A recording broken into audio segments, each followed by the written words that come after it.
Mu gitondo cyo ku itariki 13 Kamena 2026 itsinda ry'abahanzi baririmba indirimbo zo kuramya no guhimbaza Imana mwakunze cyane Vestina na Dorcas ryatangaje ko rihagaritse imikoranire na sosiyete ya MI Entertainment Limited yari iyobowe na Irene Murindahabi uzwi nka M Irene nyuma y'imyaka 5 bakorana. Iri ni itangazo rero ryashyizwe hanze binyuze ku mbuga nkoranyambaga zabo, ryanditswe mu rurimi rw'icyongereza, aho aba bahanzikazi rero bagaragaje ko iki cyemezo cyafashwe nyuma yo gutekereza no gusuzuma neza icyerekezo bifuza kugenderaho mu rugendo rwabo rwa muzika. Bagize bati nyuma yo gutekereza cyane no gusuzuma neza twafashe icyemezo cyo guhagarika ubufatanye bwacu na MI guhera ubu ngubu. Nubwo rero batangaje ko batandukanye n'uyu mujyanama wabafashije kuva bakinjira mu muziki, bashimangiye ko bamushimira uruhare yagize mu iterambere ryabo. Bavuga ko yababereye umubyeyi, umujyanama ndetse n'umurinzi mu rugendo rwabo rwose. Mu cyumweru rero mu cyumweru gishize, ubwo ni ku cyumweru byabaye ku itariki ya 14 Kamena 2026, M Irene nawe yemeje ko rero yatandukanye na Vestina na Dorcas. Yagize ati nyuma y'imyaka 5 y'ubufatanye n'urugendo twasangiye rwuzuyemo ibihe byiza n'amasomo atandukanye, MI Music na Vestina na Dorcas bemeranyije ku bwumvikane busesuye gusoza amasezerano y'imikoranire yari abahuje. Cyakora rero inyuma y'iri tandukana hari ibibazo by'amasezerano byatangiye gukurura impaka n'ibibazo by'amategeko bishobora kuvuka hagati y'impande zombi. Wakwibaza uti se amasezerano yabo yarateye ate? Rero amakuru agezweho aragaragaza ko cyangwa se aracukumbura ko ku masezerano ya Vestina na Dorcas bari baragiranye na MI Entertainment Limited, agaragaza uburyo ubufatanye bwabo bwari buteye ndetse n'inshingano za buri ruhande. Aya masezerano yari yarasinywe hagati ya MI Entertainment Limited nk'umushoramari ndetse n'umujyanama ndetse na Vestina na Dorcas nk'abahanzi. Mu ngingo zayo rero hagaragazwa ko uruhande rumwe rwashoboraga guhagarika ubufatanye n'urundi mu gihe habaye ikibazo impande zombi zinaniwe kumvikanaho cyangwa havutse amakimbirane atabonewe umuti.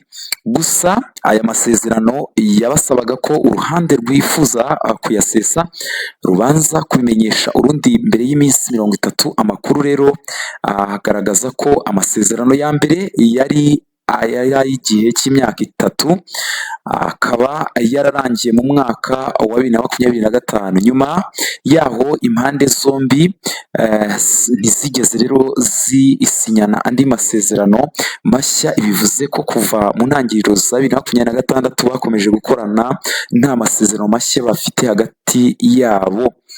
Hanyuma rero nubwo bimeze bityo, bamwe mu banyamategeko babwiye ikinyamakuru cya hano mu Rwanda kimwe ko ayo masezerano arangiye impande zombi zigakomeza gukorana nta yandi mashya zisinyanye, akenshi hafatwa ko zikomeje kugendera ku ngingo zari zikuye mu masezerano ya mbere kugeza igihe habaye impinduka cyangwa ubwumvikane bushya.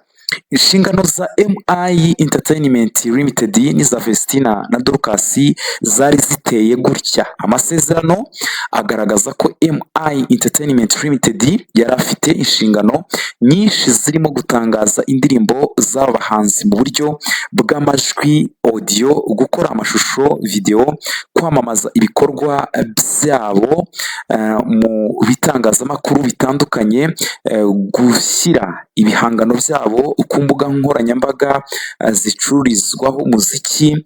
Iyi sosiyete kandi yari ifite inshingano zo kubaka no kuzamura izina ry'abahanzikazi kugira ngo bagere ku rwego rwo kumenyekana ku isoko ry'umuziki. Ku rundi ruhande Vestina na Dorcas bo bari bafite inshingano yo gukora umuziki no gufatanya n'umushoramari mu bikorwa byose bigamije guteza imbere umwuga wabo. Nta ndirimbo Vestina na Dorcas bafiteho uburenganzira.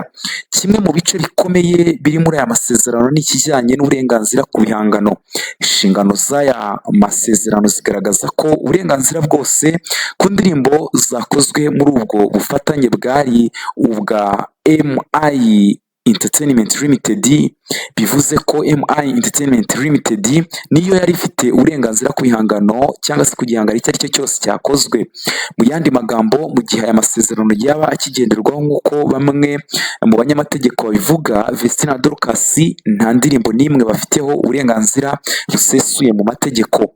Aya masezerano kandi yashyizweho uburyo bushobora gukurikizwa igihe abahanzi bifuza gutandukana n'umushoramari ariko bakajyana indirimbo zabo. Hashyizweho ingingo ivuga ko buri ndirimbo umuhanzi yifuza kwegukana asabwa kwishyura miliyoni 5 z'amafaranga y'u Rwanda. Iyo ushingiye ku bihangano byasohotse kuri MI Music, bigaragaza ko mu gihe cy'ubufatanye bwabo bakoze nibura indirimbo 12, mu gihe Vestine na Dorcas baba bifuza kwegukana uburenganzira kuri izo ndirimbo zose, bizabasaba kwishyura miliyoni zigera kuri 60 z'amafaranga y'u Rwanda, buri ndirimbo ibarirwa agaciro ka miliyoni 5 z'amafaranga y'u Rwanda.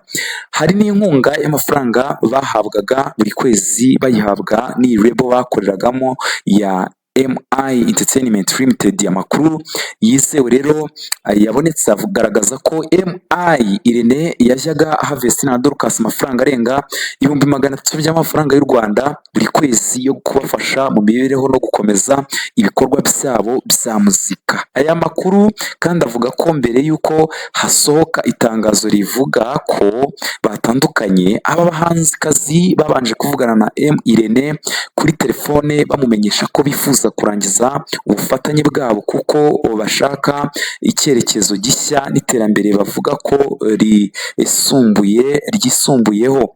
Ese kubimenyesha kuri uwo munsi byubahirije amasezerano? Ni ikibazo kibazwa. Ingingo imwe iri mu masezerano y'impande zombi ivuga ko ushaka kuyasesa agomba kumenyesha undi mbere y'iminsi 30. Bityo niba koko amasezerano ya mbere ariyo yakomeje kugenderwaho, nyuma yo kurangira kwayo nk'uko bamwe mu banyamategeko bisobanura, rishobora kuzamura impaka ku buryo itangazo rya Vestine na Dorcas ryasohotse ritabanje gutanga ya minsi 30 ryubahirije cyangwa ritubahirije ibyo bari bumvikanyeho. Nubwo bimeze gutyo, kugeza ubu nta ruhande ruratangaza ko rugiye kwifashisha inkiko cyangwa inzira z'amategeko kugira ngo hakemurwe ibibazo bishobora kuba byakomotse kuri iri itandukana rya bombi. Icyakora amasezerano aya masezerano agaragaza ko ikibazo cy'uburenganzira ku ndirimbo n'uburyo batandukanye cyangwa se habayeho gutandukana ari byo bishobora kuba ingingo z'ingenzi zizaganirwaho mu gihe impande zombi zatandukana mu buryo budahuye ku nyungu za buri ruhande. Niba utarakanda subscribe hano kuri EYODM TV, kanda subscribe kugira ngo tuzajye tubana kenshi kandi buri munsi. Aba rero n'abahanzikazi mwakunze, mwagiye mubabona mu bihangano bigiye bitandukanye, batanze ibyishimo ku mpande zombi, yaba bato n'abakuru.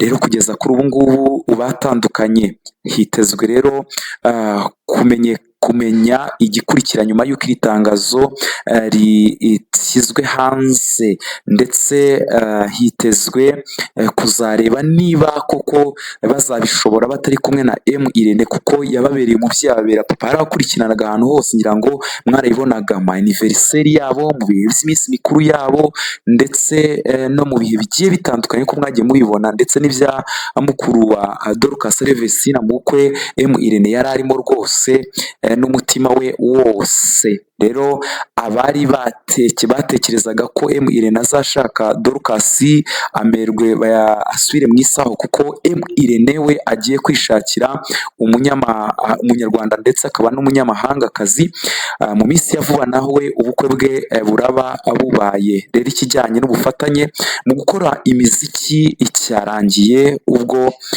impande zombi rero dutegereje ko zigenda zibivugaho niba bari bujye mu mategeko bitewe nuko izi ndirimbo Vestine na Dorcas batazigifiteho uburenganzira. Kugira ngo bazigireho uburenganzira birabasaba miliyoni 60 zose uko ari 12, imwe ihagaze miliyoni 5. Murakoze rero nk'uko nabibabwiye, kanda subscribe ubundi tujye tubana kuri EYODEM TV.